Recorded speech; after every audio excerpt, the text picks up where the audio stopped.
walking through the rainforest. Moments before, the rainforest had been alive with sounds of squawking birds and howling monkeys. Now all is quiet, as the creatures watched the man and wondered why he had came. The man stopped and struck the trunk of the tree. Whack, whack, whack. The sound of a blow roared through the rainforest. The wood of the tree was very hard. Chop, chop, chop. The man wiped off the sweat that ran down his face and neck. Whack, chop, whack, chop. Soon the man grew tired. He sat down to rest at the foot of the great peacock tree. Before he knew it, the heat of the forest had lulled him to sleep. A boa constrictor lived in the peacock tree. He slithered down and struck to where he was asleep. He looked at the black axe in the tree. Then the huge snake stood very close to the man with his sneezing. Senor, this tree is a tree of miracles. It is my home, where generations of my ancestors have lived. Do not chop it down. A butterfly flew near the sleeping man's ear. Senor, our home is in this peacock tree. And we fly from tree to tree, flower to flower, collecting pollen. In this way, we pollinate the trees and flowers throughout the rainforest.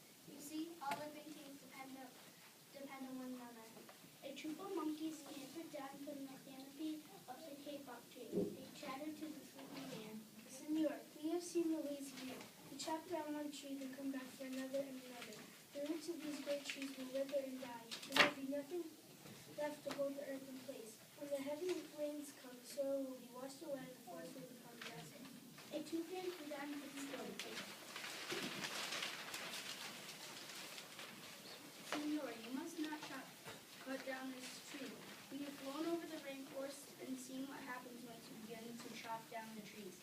Many people settle on the land, they set fire to clear the underbrush, and soon the forest disappears. Where once there was light and safety, only black and small animals remained. Some bright and small tree frogs crawled along the edge of the tree. Sleepy faces they placed in the man's ear. Senor, a real rainforest means ruined lives, many ruined lives. You will leave many of us homeless if you chop down this tree, peacock tree. A jaguar had been sleeping along a branch in the middle of the tree. Because his spotted coat blended into the dappled light and shadows on the understory, no one had noticed him. As he left down, he chatted silently over to the kitchen blade, growled in his ear. Senor, the peacock tree is a home of many birds and animals. If you cut it down, where will I find my dinner? Two tree porcupines swung down from branch to branch and whispered to the man.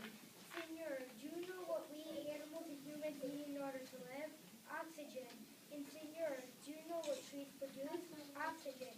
If you cut down the forest, you will destroy that which gives us all life. An antler climbed down the peacock tree with a baby clinging to her back. Then stood Gary said to the sleeping man, Senor, you are chopping down this tree with no thought for the future.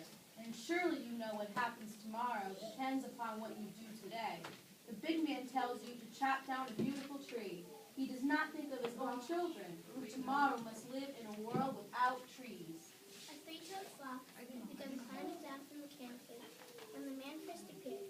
Only now did he reach the ground. Gliding ever so slowly over to the sleeping man, he spoke in his deep and moody voice.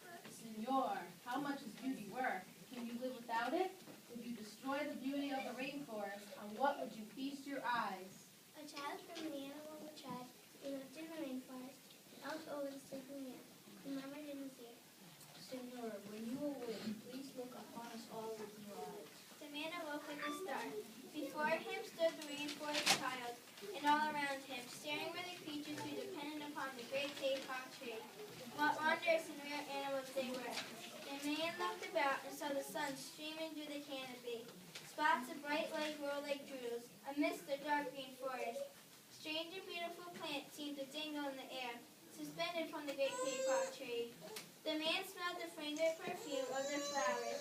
He felt the steamy mist rising from the forest floor, but he heard no sound, for all the creatures were strangely silent. The man stood and picked up his axe. He swung back as his arms fell to strike the tree. Suddenly he stopped. He turned and looked at the animals and the child. He hesitated. Then he dropped the axe and walked out of the rain